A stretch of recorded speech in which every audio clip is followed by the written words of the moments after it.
Ja tere!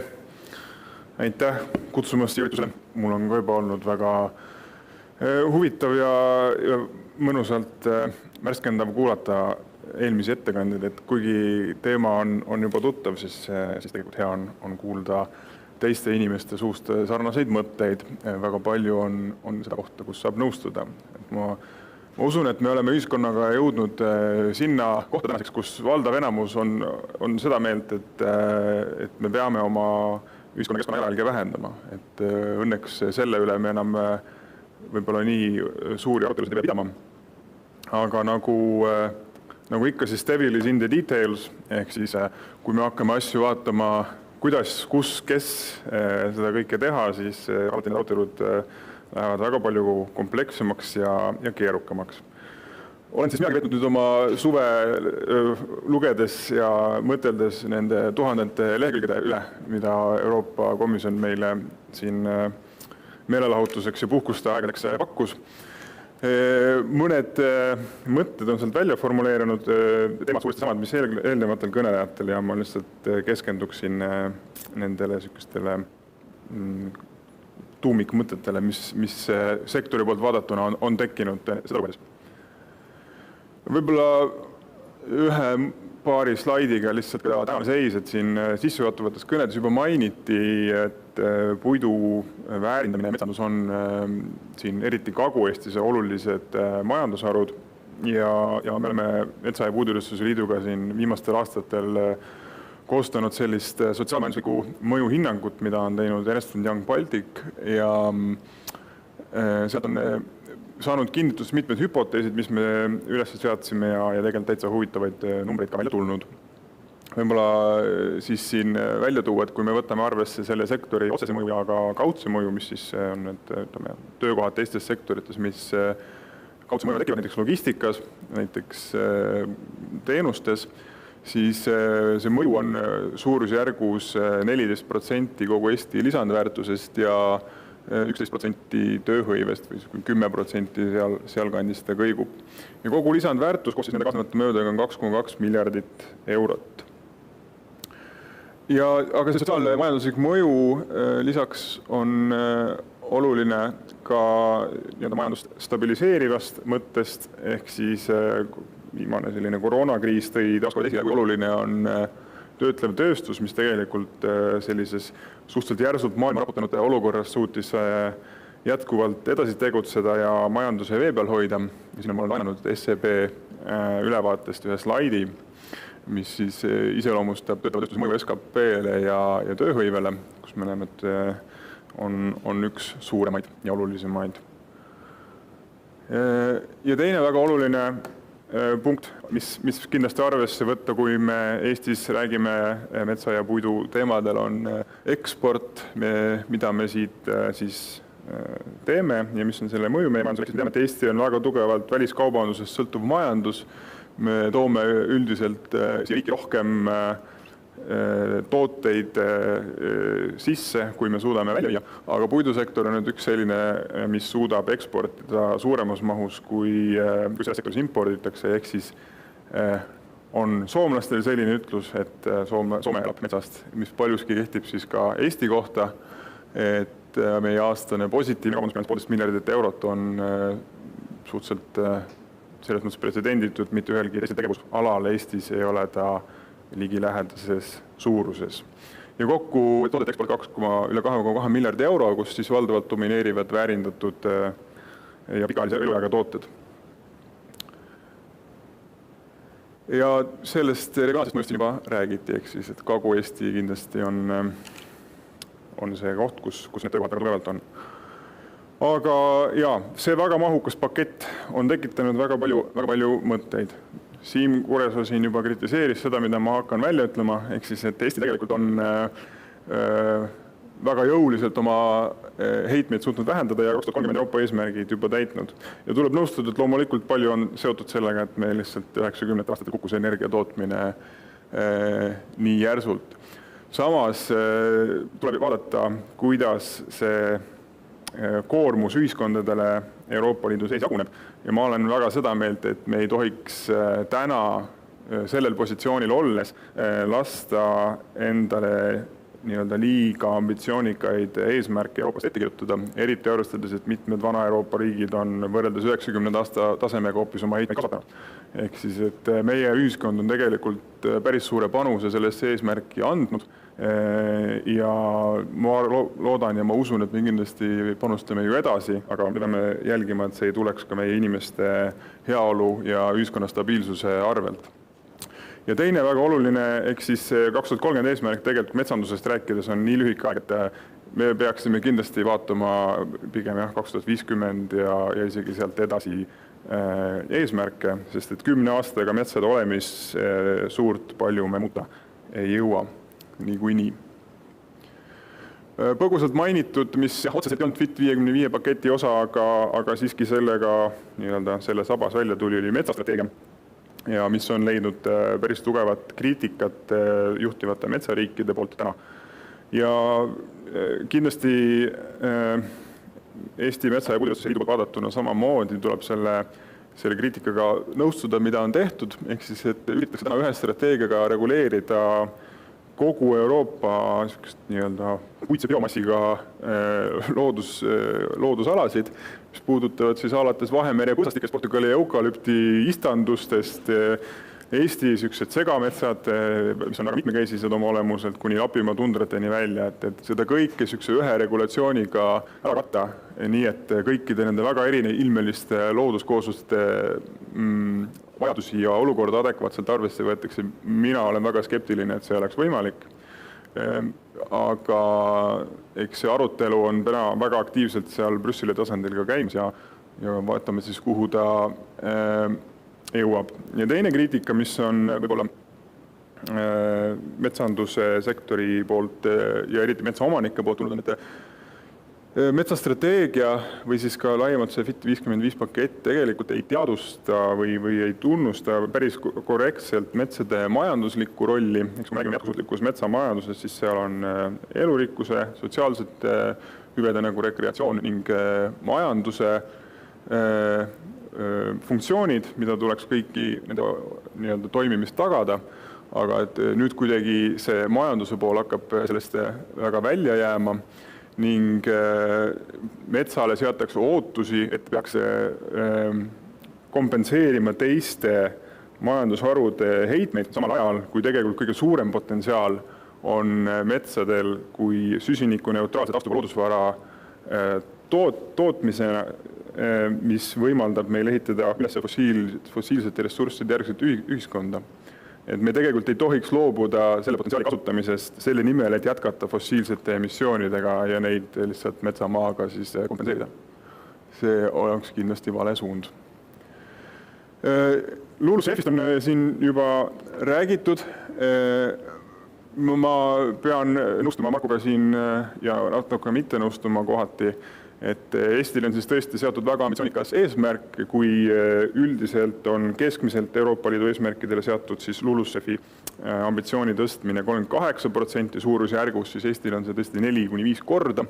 Ja mis tekitab veel palju küsimusi minu jaoks on see, et meie kõrval paiknev Läti, mis on väga sarnase metsaolemiga kui Eesti, kus on metsamaad isegi rohkem, nende eesmärk on kõigest 0,8 miljonit tonni CO2 sidumist, et seal selgelt ma arvan, et on Euroopa Komisjonil alusandmetega vaja vaadata, et kust sellised numbrid tulnud on. Täna mulle tundub, et Eestile on see ebaõiglane. Ja veel remargi korras, mis mind isiklikult natukene häirib, on, et pindalalt Eestiga sarnane Holland, millel üldse LULUCF sektoris ei saa rääkida mitte mingist sidumisest, vaid on tegemist 5 miljoni tonnise heitmega, on siis ambitsiooniks pandud seda vähendada kõigest 0,5 miljonit tonni 4,5 miljoni peale, mis on siis absoluutnumbrites samasugune eesmärk nagu Eestil, aga protsentuaalselt väga vähe ambitsioonikas, pluss rääkimata sellest, et heitme vähenemine peaks olema selgelt suurema ambitsiooniga kui sidumise suurendamine. Nüüd on siis natuke juttu sellest graafikust, mida juba 2 eelnevat ettekandjat on näidanud, ehk siis see uuring, mis Keskkonnaagentuuri ja Maaülikooli poolt koostati erinevaid raiestsenaariume analüüsis. Ja sisuliselt lihtsustatult öeldes, kui me vaatame seda pikka perspektiivi, siis LULUCF-sektor mingi hetk muutub emiteerijaks, me täielikult ei suuda seda tõenäoliselt vältida. Nüüd meil on valiku koht, kas me oleme emiteerija siin lühemas perspektiivis ja kasutame metsast saadavat süsinikuneutraalset materjali, et toota sellest pikaajalisi tooteid ja asendada suurema jalajäljega tooteid, saades selliselt positiivset asendusefekti, või me sellest võimalusest loobume, keskendume täna rohkem süsiniku metsa sidumisele ning siis tekib meil potentsiaalne emissioon 2050 aastal ja edasi. No, esindades tööstust ja puidu vähendamise poolt meie hinnangul, kui me võtame arvesse puidu seotava süsiniku asendusefekti ning sotsiaalmajandusliku mõju, igal juhul peaks täna keskenduma sellele, et puit tuua kasutusse majandusmetsadest välja, küll selles mahus, mida me suudame teda ka väärindada pikaajalisteks toodeteks, mitte kindlasti seal graafikul, mis oli see küpsuslank, mis tähendab iga küpse puu mahavõtmist, et selle jaoks meil Eestis ei ole väärindamise võimekust seega ja ei ole kindlasti omanike huvi sellises mahus neid asju teha. Siin on ühe Keskkonnaministeeriumi varasema uuringu graafik, mis on siis analüüsinud ka seda, kui üldse ei raiutaks, et millised need liikumised siis oleks.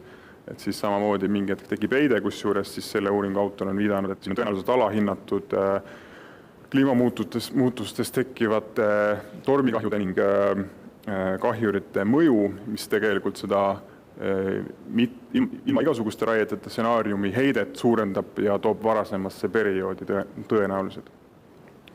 Aga üks väga oluline nüanss, mis LULUCF-i sektori all oleks vaja, et Euroopa Liit võtaks tunnustada, on siis puidust toodete asendusefekt. Ehk siis kui me ehitame puidust maja omale, siis me kõik teame, et kui sa tahate läbi puuprussi auku puurida, siis selleks on oluliselt vähem vaeva ja energiat vaja kui läbi kivist teine augu puurimiseks. Ja lihtsustatud see asendusefekt see sama ongi, oluliselt madalam sisendenergia, oluliselt efektiivsem transport ja jällegi see sama uuring, mille Keskkonnaministeerium tellis, tulid numbrid väga ilusti välja, mida on siis võimalik vaadata, et 2019 aastal metsadesse me sidusime 1,8 miljonit tonni CO2 ekvivalenti, puittoodetesse 1 miljon, aga nende toodete asendusefekt oli siis 4,8, me näeme tegelikult kordades suurema potentsiaaliga, kui see lihtsalt metsamaa süsiniku arvestuse vaatamine. Põhimõtteliselt täna Euroopa Komisjon toetab puittoodete kasutamise suunda pikaajalises toodetes renoveerimisel ja ehituses, aga seda asendusefekti hetkel minu teada küll ei taheta arvesse võtta. Et ja. Selle mõtte ma juba ütlesin ära, et kliimasoojenemiste on põhjustanud fossiilsete toorainete kasutamine, seega kliimamuutuste lahendamist peaks alustama ka nendest tooraine väärtusahelatest, mis on selle probleemi põhjustanud, siis fossiilsete vähendamisest ja mingi osa sellest fossiilsete jalajäljest me saame asendada puidupõhisega, kindlasti mitte kõike, aga jah, et minu nägemuses puidupõhisel majandusmudelil on täna selgelt väärtuspakkumine lahendada kliimamuutuste probleemi ning on ka siis majandusliku kasvuruumi. Ja kui me nüüd Eestina oleme Euroopas läbirääkimistel, siis ma arvan, et üks asi, mida silmas pidada on see, et kuna see Fit 55 eesmärk on jagatud kohustus, siis me peame jälgima, et me liiga kergekäeliselt ei annaks ära käest enda ühiskonna lisandväärtuse loomise võimalusi.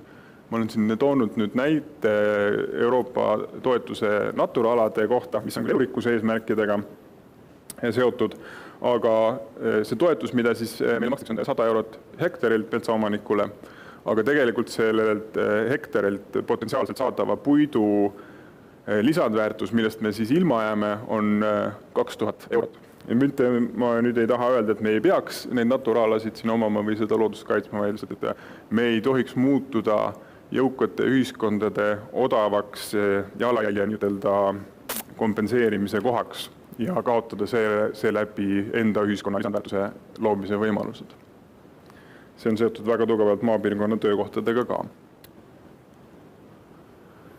Ja üks põhimõtteline on seisukoht veel, et metsanduse ja puidu kasutamise ümber on debatte palju, eriti põhimõtteliselt siis energeetika ümber, aga kui me natuke mõtleme, siis Euroopa Liit on piirkond, kus on tõenäoliselt maailma kõige arenenumad nõuded keskkonnale, kõige arenenumad nõuded sotsiaalsele õiglusele, ehk siis puit, mis pärineb metsast, mis on kasvatatud Euroopas, mis on varutud Euroopas ja vääritatud Euroopas, on tegelikult kõige rangemates tingimustes toimiv väärtusahel. Iga kord, kui me läheme puitu asendama mõne alternatiivse tootega, olgu selleks betoon või teras või gaas või plastik, me üldiselt lükkame selle jalele Euroopa Liidu piiridest välja, kus see kontroll ja need nõudmised on palju madalamad. Seega me peaksime Euroopana kindlasti soodustama seda, et me enda territooriumi sees täispikkasid väärtusahelaid ehitame ja arendame. Ja võib-olla siia lihtsalt üks infoslaid, et millest puu koosneb. Vahel on meil ühiskonnas debatt selle üle, et millist puud siis tohib kasutada energeetikas ja millist ei tohi, et täna hommikul osalesin siis Euroopa Liidu asjade komisjoni istungil Riigikogus, kus siinkohal kolleegid viitasid, et metsast pärineva materjali otse kasutamine energeetikaks peaks tegelikult mitte olema kvalifitseeritud kui taastuvenergia. No sellise puhul tekib minul tööstuse poolelt küsimus, et aga mis me siis selle materjaliga teeme? Sest et kuna puu on kooniline, kuna puul on oksad, on metsas on kahjustusi, on erinevaid puuliike, siis paratamatult meil tekib seal seda majandusmetsas, majandustöid tehes seda materjali, mida ei ole võimalik väärindada ei mehaaniliselt ega keemiliselt. Ja mingi koht talle peab olema ja samal ajal teatavasti meil on suur vajadus juhitava taastuvenergia järgi, et väga olen seda meelt, et meil oleks kiiresti vaja suurt hüpet taastuvenergia tootmises, kui me vaatame tänased elektrihindasid, aga kui minu andmed mind ei peta, siis lähi meretuulepargid on meil kõige lähemal umbes 10 aasta kaugusel. Ma ei tea, et ükski neist oleks kiiremini valmimas. Seega energeetikas ikkagi ka puidule see roll lähikümnenditel kindlasti jääb. Mul hea meel, Marko mainis ära ka seda, et lennukikütused kindlasti on tulevikumuusika, et kui me oleme suutnud oma elamud muuta energiatõhusaks, elektri panna peamiselt tuule ja päikese põhjal tööle, siis tegelikult neid kohti, kus lahendada energiavajadust biopõhiste tooraineidega on veel, näiteks lennukikütused. Aga võib-olla, et kuna meil on siin ekraani taga tegelikult ma vaatasin osalejate nimekirja ka täitsa suur hulk ettevõtteid, kes kuulavad, et natuke midagi konkreetselt ka öelda, et mida siis ettevõtted võiksid täna teha selles olukorras. Ma arvan seda, et teha tuleks päris asju, millel on päris mõju. Ehk kogu selle rohepöörde ümber paratamatult tekib väga suur ka selline turunduslik haip, millel tihti tegeliku mõju keskkonna paranemisele ei ole. Ma arvan, et esimene asi, mida iga ettevõte võiks täna teha, et olla valmis tulevikuks, on see, et peaks olema teadlik oma enda jalajäljest ja oma mõjudest. Need tuleks ära mõõta ja enda vähendamisega tuleks hakata tegelema. Puidutööstuses on meil peamiselt 2 sisendit, mis jalajälge tekitavad, energia ja transport. Energia on tihti tööstustel võimalik endal kontrollida, paljudel on täna päikesepaneelid juba katusel. Ma arvan, et ühtegi uut tööstushoonet ei tohiks planeerida selliselt, et sinna katusele päikesepaneele ei paigaldata. See peaks olema standard, kui vähegi tingimused seda võimaldavad. Ja teine on siis koostootmisjaamad tööstuste enda jääkide põhised, mis võimaldavad nii sooja kui elektrit toota. Transpordi valdkonnas kahjuks, eriti siin Kagu-Eesti tööstused on sõltuvalt sellest, mida pakuvad teenusepakkujad. Ehk siis see ei ole ettevõtte enda kontrolli all ja siin piirkonnas eriti alternatiive maanteetranspordile lihtsalt ei ole. Seega siin me sõltume sellest, mida turg meile võimaldab. Ressursitõhusus. Viimase aasta jooksul on palju räägitud kõrgetest puiduhindadest. Kindlasti on sellel väga positiivne mõju sellele, kui palju tähelepanu pööratakse puidu efektiivsele kasutamisele. Kuigi ma usun, et tööstuste poolel on enamasti see ressursitõusus üsna hea juba, siis näiteks ehitusobjektidel ja seal kindlasti võiks see puidukasutus olla efektiivsem. Ja üks teema, mis meil on sektorina või ühiskonnana lahendamata, on kindlasti jääkpuidu kasutusele võtmine. See on viimane lüli ringmajandusest, mis meil on selles sektoris puudu ja see on asi, mille peaks ära lahendama.